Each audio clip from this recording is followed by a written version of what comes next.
नमस्कार, मैं हूं नीलू।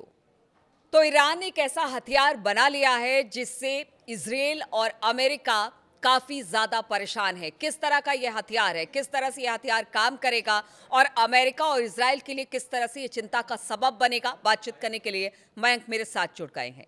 मयंक, जिस हथियार की बात अमेरिका कह रहा है वो क्या हथियार है? क्योंकि अभी तक तो हमने बड़े बड़े हथियार देखे, बहुत सारे देशों के पास देखे, लेकिन इसमें ये अलग क्या है? ये किस तरह का हथियार है? देखिए, पेंटागन के चीफ स्पोक्स पर्सन हैं शॉन पार्नेल।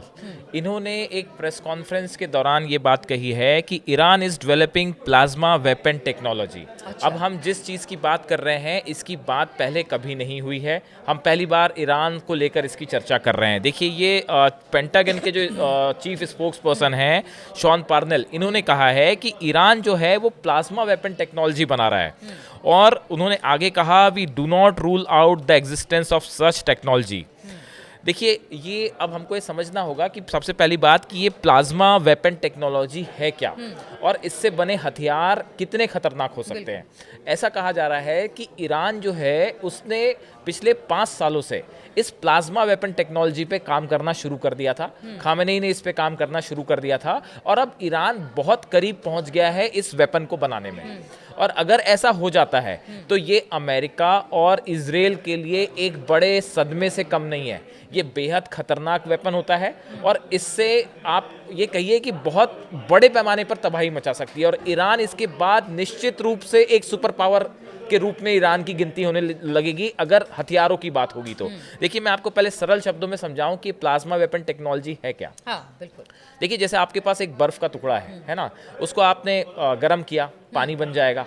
उसके बाद और गर्म किया तो वो भाप बन जाएगा। लेकिन जब आप उसको और ज़्यादा गर्म करेंगे तो एक स्टेट में वो पहुंच जाएगा जिसे कहते हैं प्लाज्मा। ये 4th स्टेज होती है किसी भी मैटर की।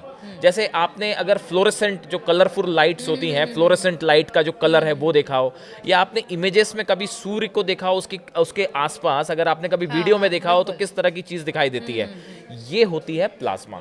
और इसका उपयोग कई इंडस्ट्रियल एरियाज में भी होता है, कई चीज़ों में इसका उपयोग होता है, लेकिन इसका उपयोग वेपन्स बनाने भी होता है, हथियार बनाने भी इसका इस्तेमाल होता है। और देखिए, इस समय इसमें रूस काम कर रहा है इस टेक्नोलॉजी पे, अमेरिका काम कर रहा है, चीन काम कर रहा है। लेकिन ये पहली बार ये बात इस तरह से सामने आई है अमेरिका के द्वारा कि अब ईरान भी ये हथियार बना रहा है। और अगर ईरान इसमें कामयाब हो जाता है, ऐसा बताया जा रहा है कि पिछले 5 साल से काम चल रहा है, और अगर ईरान इसमें कामयाब हो जाता है तो ये बहुत बड़ी उपलब्धि रहेगी।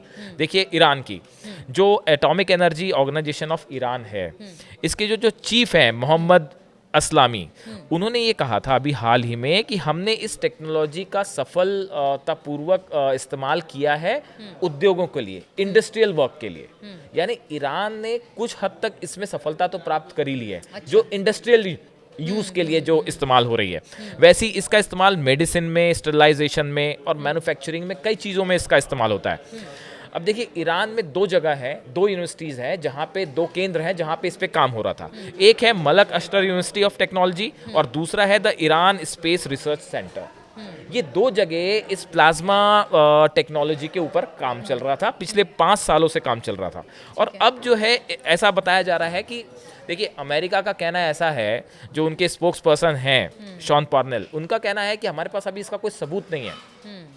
नासा की तरफ से कुछ इमेजेस आई हैं जो इस ओर इशारा करती हैं कि ईरान के पास अब ये हथियार बनाने की दिशा में तेजी से आगे बढ़ रहा है। और कहीं कहीं तो यहाँ ये भी कहा जा रहा है कि ये इतने गुप्त तरीके से कार्यक्रम चल रहा है कि शायद अमेरिका और रूस और चीन से भी तेजी से आगे बढ़ रहा है। 2 सवालों का जवाब और जल्दी से दे दीजिए मयंक। चूंकि आपने कहा कि इस हथियार को बनाने के लिए चाहे वो अमेरिका हो, रूस हो, चीन हो और अब ईरान का नाम इसमें जुड़ गया है, तो यानी कि जो पहले बनाएगा वो बादशाह कहलाएगा। देखिए, और दूसरी बात ये है कि किस तरह से ये घातक हो सकता है, अगर इसका इस्तेमाल होता है तो किस तरह से? आप इसको इस तरह से समझ सकते हैं कि ये एक ऐसा हथियार होगा जिसका इस्तेमाल जब होगा तो उससे एक बहुत बड़े एरिया में तबाही ला जा सकती है। अगर ईरान चाहेगा इस पे, इजराइल पे हमला करना है, तो बिना किसी मिसाइल के, बिना किसी एयर फाइटर प्लेन के आप इस टेक्नोलॉजी का इस्तेमाल कर सकते हैं। आपने जेम्स बॉन्ड की फिल्में देखी होंगी, उसमें इस तरह की चीज़ें दिखाई जाती हैं कि लेज़र की तरह जो है वो प्लाज्मा वेपन का इस्तेमाल हो रहा है और उसने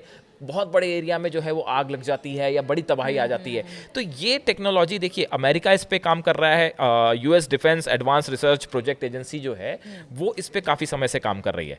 लेकिन ईरान का जो एक कार्यक्रम है, इसका अमेरिका के द्वारा इसका जिक्र करना अपने आप में, वो भी पेंटागन, ये एक बड़ी बात है।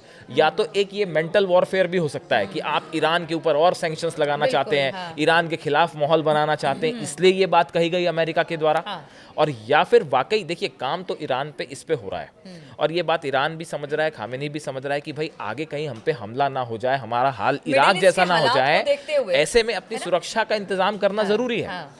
और इस लिहाज से ईरान कई ऐसे हथियारों के प्रोजेक्ट्स पे काम चल रहे हैं, चाहे वो मिसाइल हो, चाहे वो न्यूक्लियर बॉम्ब्स हो, चाहे वो उसका ये जो प्लाज्मा टेक्नोलॉजी हो, ताकि आने वाले समय में अगर अमेरिका या इजराइल से हमला होता है तो करारा जवाब दिया जाए। ऐसे में ये प्लाज्मा टेक्नोलॉजी जो है, वेपन टेक्नोलॉजी, अगर ईरान आज नहीं और अगले मान लीजिए कुछ सालों में अगर इसको हासिल कर लेता है तो इसमें कोई शक नहीं है कि मिडिल ईस्ट में फिर ईरान को हराना असंभव होगा। बिल्कुल, तो ईरान को हराना असंभव होगा। जिस तरह के हथियार की बात अमेरिका कर रहा है, क्या वाकई ऐसा है कि ईरान इसे बना रहा है, तो बड़ी चिंता का विषय है। चलिए, इस खबर पर लगातार हमारी नजर बनी रहेगी, तमाम डेवलपमेंट्स लेकर हम आपके लिए आते रहेंगे। फिलहाल हमारे साथ जुड़ने के लिए बहुत बहुत शुक्रिया।